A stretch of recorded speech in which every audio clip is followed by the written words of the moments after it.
Hello my dear students, last class में अपन discuss कर रहे थे बेटा इलेक्ट्रोस्टैटिक्स के बारे में और इसमें अपन ने बेसिक चीजें एलिमेंट्स जो है वो अपन ने डिस्कस कर लिए थे। उसके बाद में अपना मेन टॉपिक आया था कूलम्ब्स लॉ, कूलम्ब का नियम अपन ने डिस्कस किया था, उसकी प्रॉपर्टीज के बारे में डिस्कस किया था और उसमें से कुछ पॉइंट्स जो थे वो अपन उनको समझ रहे थे। लास्ट क्लास में जो अपन ने डिस्कस किया था कि कूलम्ब का नियम जो होता है वो क्रिया प्रतिक्रिया नियम की पालना करता है, वो अपन ने देखा था। या फिर कूलम्ब नियम का सदिश निरूपण भी अपन ने देख लिया था। दोनों सेम चीज होती है, दोनों ही सेम। आज अपन बात करने वाले हैं कूलम्ब बल पर माध्यम का प्रभाव। बेटा माध्यम के साथ कैसे इफेक्टेड होता है। अपन ने कूलम्ब बल या स्थिरवज्र बल के अंदर देखा था कि कूलम्ब बल का जो मान होता है वो माध्यम पे निर्भर करता है। अब कैसे करता है उसको देखेंगे बेटा। तो नेक्स्ट,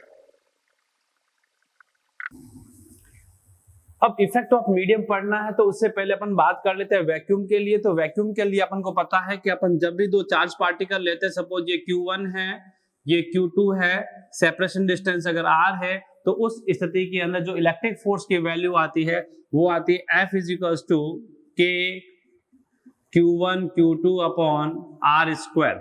इस वैक्यूम में है तो आप इसको F0 भी लिख सकते हो, F0 भी लिख सकते हो। इस K की वैल्यू अगर लिखी जाए तो K की वैल्यू लिखी जाती है 1/4πε0 Q1 Q2 अपॉन R²। ये वाली कंडीशन रहती है निर्वात में।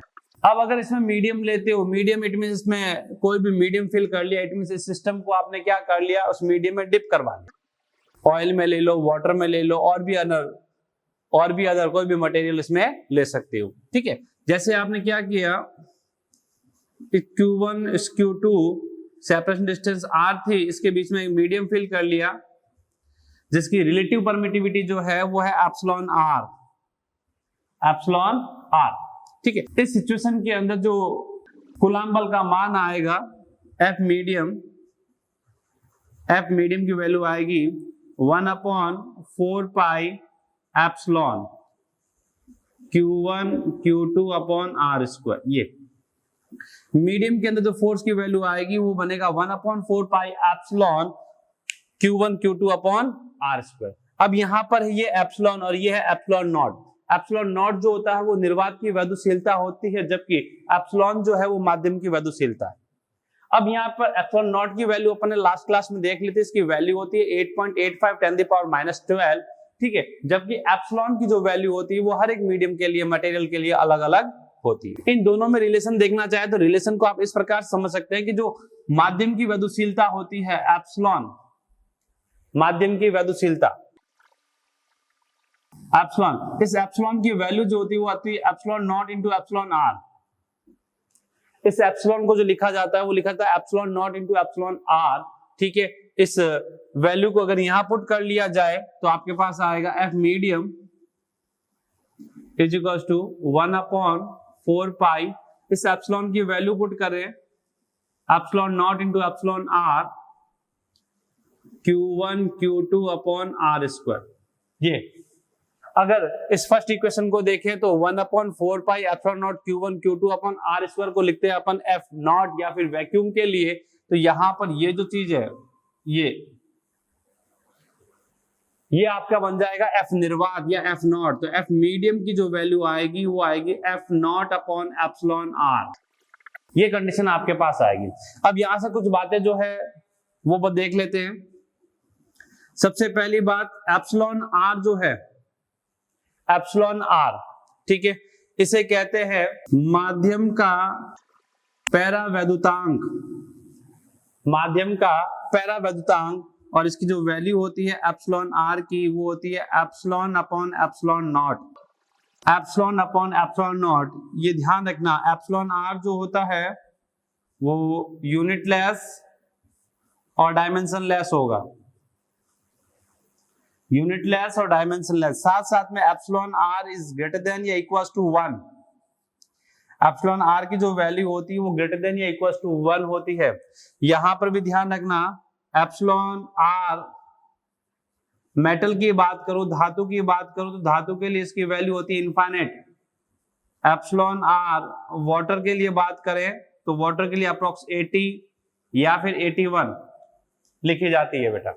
ठीक है, तो यहां पर एक चीज तुम्हारे सामने क्लियर हो जानी चाहिए, क्या epsilon R is always greater than 1।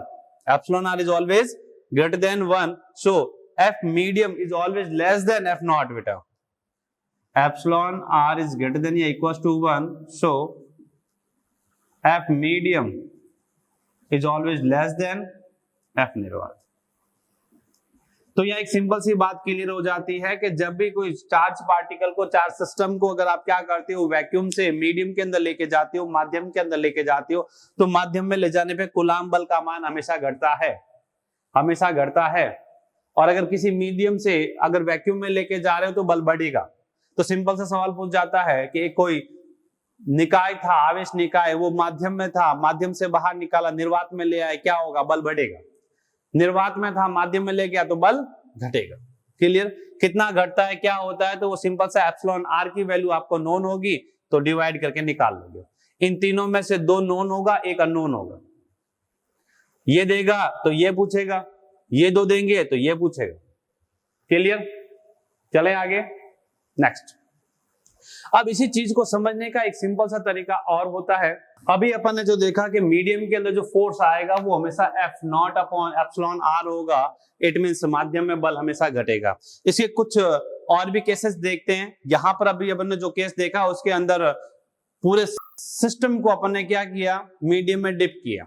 अगर पार्शियली मीडियम अपन शिफ्ट करते हैं या पार्शियली मीडियम उसमें फिल करते हैं तो किस प्रकार से क्वेश्चन को करेंगे वो अपन देखें। उसके लिए क्या फॉर्मूला बनेगा, तो इसी को आप इस प्रकार से लिख सकते हो। एफ नॉट की वैल्यू होती है के Q1 Q2 upon are square और ये एप्सिलॉन आर। ये ठीक है, कुछ इस प्रकार से एडजस्ट करें इसको, के Q1 Q2 आर स्क्वायर और ये एप्सिलॉन आर। इस एप्सिलॉन आर को लिखता हूं रूट एप्सिलॉन आर और ये आर का होल स्क्वायर। ये तो यहां पर समझना, कहना क्या चाहता हूं मैं कि जब भी आप मीडियम लेते हो तो मीडियम के केस में चार्ज में कोई चेंज नहीं आएगा। और अगर मैं वैक्यूम वाली कंडीशन ही लेके चलता हूं, वैसे ही कंडीशन मानता हूं, तो मैं ऐसे कह सकता हूं कि जब भी आप मीडियम फिल करते हो उस कंडीशन में जो आपकी चार्ज पार्टिकल के बिटवीन जो डिस्टेंस होती है, जो दूरी होती है, वो दूरी प्रभावी दूरी बढ़ जाती है बेटा। वास्तविक दूरी नहीं बढ़ती है, प्रभावी दूरी का मान बढ़ जाता है। प्रभावी दूरी कितनी हो जाती है, तो प्रभावी दूरी जो होती है वो वास्तविक दूरी की रूट एप्सिलॉन आर टाइम्स हो जाती है।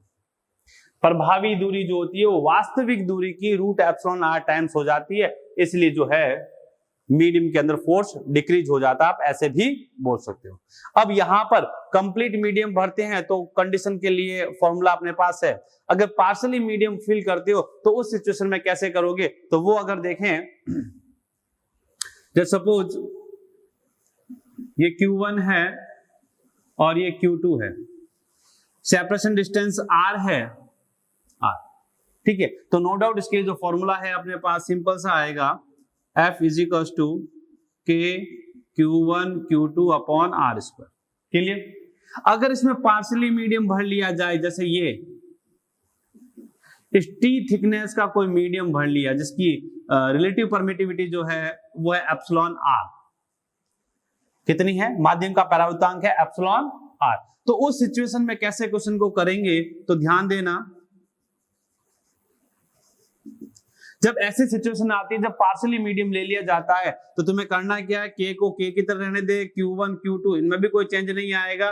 जो चेंज आया था, जो परिवर्तन देखा था, वो केवल और केवल इफेक्टिव डिस्टेंस में देखा था बेटा। अपन ने किस में देखा था? इफेक्टिव डिस्टेंस में देखा था। तो यहां पर भी अपन क्या करेंगे, इफेक्टिव डिस्टेंस लिख देंगे, इसकी रियल डिस्टेंस की जगह इसकी प्रभावी दूरी लिखेंगे। अब प्रभावी दूरी कैसे, तो प्रभावी दूरी में जो चेंज आएगा वो केवल और केवल वहां आएगा जहां मीडियम है। जहां वैक्यूम है उसकी वास्तविक दूरी और प्रभावी दूरी सेम होगी।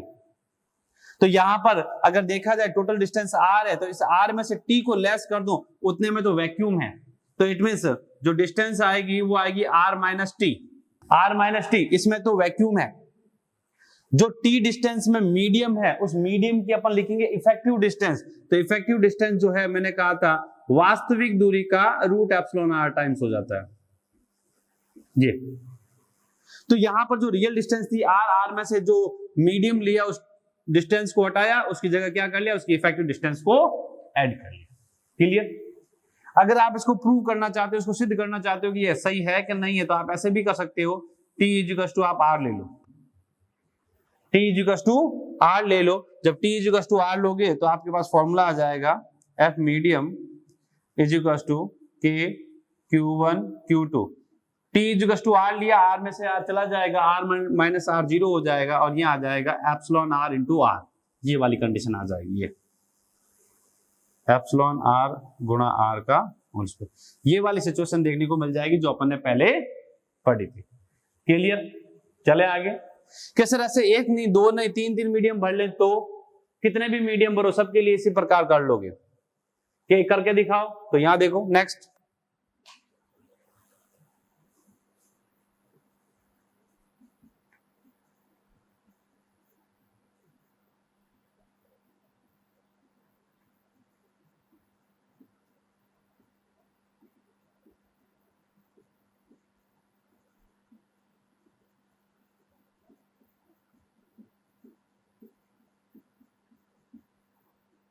अब यहां पर अगर फोर्स की बात करता हूं तो फोर्स के लिए लिखूंगा F medium is equal to K Q1 Q2 upon, पहले लिखेंगे वैक्यूम, तो वैक्यूम कितने में है कि vacuum R minus T1 plus T2, medium वाले डिस्टेंस को लेस कर लिया तो ये वैक्यूम आ गया। अब करना क्या है कि जिस डिस्टेंस को लेस किया है उसी डिस्टेंस की इफेक्टिव डिस्टेंस लिखो, और इफेक्टिव डिस्टेंस जो होती है वो रूट एप्सिलॉन R टाइम्स होती है। इसके लिए T1 के लिए मीडियम है एप्सिलॉन R1 T, और इसके लिए हो जाएगा एप्सिलॉन R रूट T2 और ये इसका होल स्क्वायर। तो सिंपल सा कॉन्सेप्ट लगाना है क्या, वैक्यूम की जगह वैक्यूम, जहां मीडियम ले लिया उसकी प्रभावी दूरी लिखोगे, और प्रभावी दूरी जो होती है वो रूट एप्सिलॉन R टाइम्स होती है, रूट एप्सिलॉन R टाइम्स होती है। इस प्रकार से जो है आप क्वेश्चन कर लोगे, 2 मीडियम, 3 मीडियम, 4 मीडियम, कितने भी मीडियम सारे के सारे सवाल हो जाएंगे बेटा। ठीक है, चले आगे। देन नेक्स्ट, तो ये अपन ने अभी देखा effect of medium, effect of medium. इस पे देखते हैं एक सिंपल सा एग्जांपल, एक सिंपल सा एग्जांपल लिया है बेटा। क्या कहा है, दो चार्ज पार्टिकल है, सेपरेशन डिस्टेंस r है, फोर्स की वैल्यू f है। ठीक है, अगली सिचुएशन में क्या किया गया, इसमें मीडियम भर दिया गया। मीडियम भरने पर जिसका पैरेलल एप्सिलॉन r है जो अपन को फाइंड करना है, और कह रहा है जब मीडियम की वैल्यू है, मीडियम में जो फोर्स की वैल्यू है वो निर्वात के बल का 25% आ जाता है। जैसे ही आप इसको मीडियम में लेके जाते हो तो मीडियम में जाने पे फोर्स की वैल्यू डिक्रीज होती है, और इसने कह दिया कि अब जो फोर्स है वो है 25% ऑफ एफ, निर्वात का 25% है, इट मींस 75% घट गया है। तो उस केस में आपको बता रहा है एप्सिलॉन आर की वैल्यू क्या है, एप्सिलॉन आर की वैल्यू क्या है। तो सिंपल सी दो कंडीशन दे रखी, दोनों कंडीशन के लिए फॉर्मूला लिख लो। जैसे पहली वाली कंडीशन है उसके लिए फॉर्मूला लिखोगे आप F is equal to K Q1 Q2 upon R square. Clear? Second वाली सिचुएशन जो है उसके लिए लिखोगे F medium is equal to K Q1 Q2 upon epsilon R square. Clear? अब यहां पर आपको पता है कि एफ मीडियम जो है, एफ मीडियम इज 25% ऑफ के, सॉरी एफ मीडियम जो है वो 25% ऑफ एफ, मतलब इस एफ का 25% है, 25%, 25% परसेंट हटाओगे नीचे 100 आएगा, 25 अपॉन 100 बेटा 1/4, 25% का मतलब होता है 1/4 बेटा। इट मींस ये इस वैक्यूम का, निर्वात का 1/4 होगा। तो मैं डायरेक्ट लिख लेता हूं बेटा के Q1 Q2 upon R square, ये तो F है, इसका 1/4, 25% की बात की है तो ये 1/4 is equal to K Q1 Q2 epsilon R square. सिंपलाइज करोगे ये पूरा स्टेप, इससे कैंसिल हो जाएगा, तो आपके पास आएगा epsilon R is equal to 4, epsilon R is equal to 4। Clear? तो इस प्रकार से आप कैसा भी क्वेश्चन हो सिंपलाइज कर पाओगे। तो मिलते हैं नेक्स्ट क्लास के अंदर जिसमें पढ़ेंगे अपन प्रिंसिपल ऑफ सुपरपोजिशन बेटा, अध्यारोपण का सिद्धांत। ओके।